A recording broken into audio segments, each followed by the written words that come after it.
I was spending the weekend at my grandparents' house.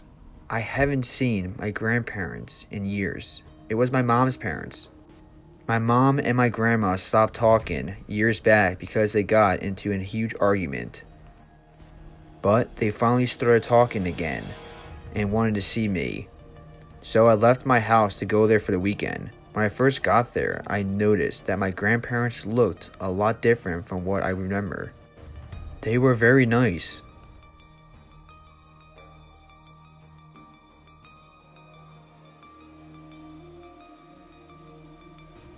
It was time for bed. My grandpa told me, whatever I do, to not leave my room no matter what, even if I heard noises. I laughed and said, sure.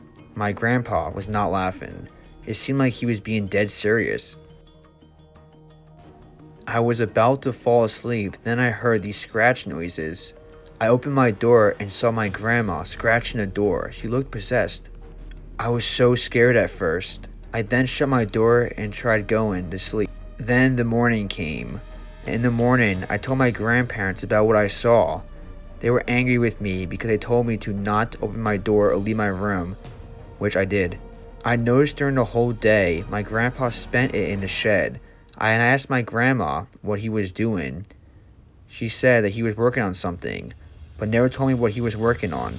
I was really curious, so I snuck into the shed to see what he was doing. It smelled really bad in the shed.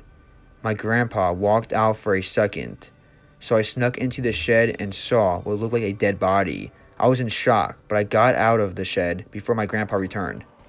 My grandparents were talking outside, and my mom FaceTimed me, so I showed her her parents. My mom then asked me where I am and who they were.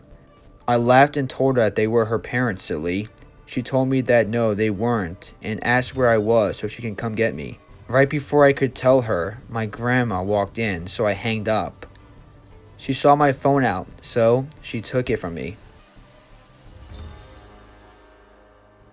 She told me no phones while I was at their house. I was scared and didn't know who these people were. All I knew was I needed to get out of there.